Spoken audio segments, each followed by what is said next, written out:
అమ్మీ ఏంటత్తా తోకలాగా మా వెనకాలే వచ్చేసావు? హా, నువ్వు తోకన్నా ఈకన్నా మేకన్నా మా అమ్మి యాడున్న క్షేమంగా ఉండాలని కోరుకునే తల్లినబ్బి నేను. మా అమ్మి మంగళసూత్రం బలంగా ఉండేదానికి ఇంట్లో పూజ కూడా చేయించినామో. పైగా ఆ పంతులు గారేమో జాగ్రత్తగా ఉండాలని చెప్పుండ్లే. నువ్వు ఏ జాగ్రత్తల గురించి వచ్చావో నాకు బాగా తెలుసత్తా. ఏందల్లుడు లోపలే ఏదో అనుకుంటా ఉండావు, అదేదో బయటికి చెప్పినావంటే మేం కూడా వింటాంగా. లోపల మాటలు తర్వాత సంగతిలే అత్తా. ఏది ఫేసు రైట్ టర్నింగ్ ఇచ్చుకో. ఇదిగో అబ్బి, ఈ రైట్ కి లెఫ్ట్ కి టర్నింగ్ ఇచ్చుకునే అలవాట్లు మనకు లేవు. ఏదైనా స్ట్రైటే. నువ్వు సూపర్ మమ్మీ, భలే చెప్పావు. అఖిలం అంటే మాటలా, ఆళ్లపాటి వారితో ఆటలా.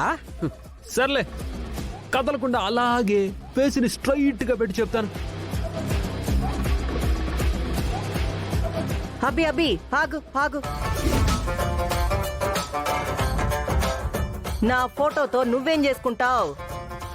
ఏం లేదత్తా, గుడిలో ఉన్నా బడిలో ఉన్నా నీ కాలు ఒక చోట ఉండదు కదా, అటు ఇటు తిరుగుతూనే ఉంటాయి.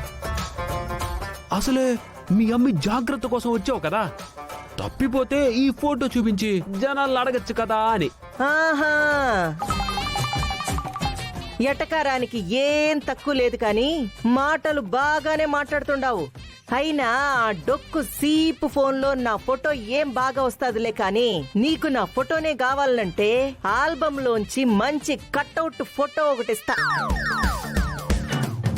ఇదిగా అత్త, నీ నోటికి విరుపులు, నీ ఫేస్కి మెరుపులు ఇకపై ఉండవనే ఇప్పుడే సేవ్ చేసుకుని పెట్టుకుందామని ఫోటో తీసే పనిలో ఉన్నాను. ఇకపై ఇట్టా ఉండను అని నువ్వెట్టా చెప్తా ఉండావబ్బీ? నీ కొడుకు వినయ్, ఓ సారీ సారీ సారీ, నా చెల్లి భర్త వినయ్ని నేను తీసుకొస్తాను కదా.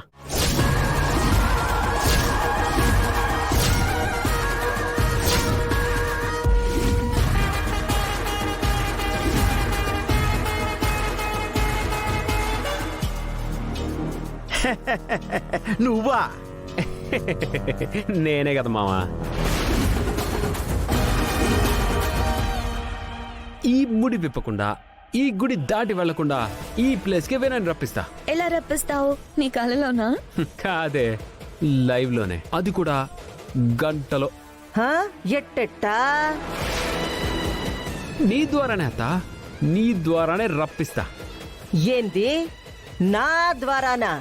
అవునత, సరిగ్గా ఒక గంటలో నువ్వే నీ మనుషులకి ఫోన్ చేసి, హా, చేసి అరే యాదవ్లో నా అల్లుడు వెంకీకి మీరుండే చోటు తెలిసిపోయి ఉండదురా, వెంటనే ఈ గుడికి నా కొడుకుని తీసుకొచ్చేయండి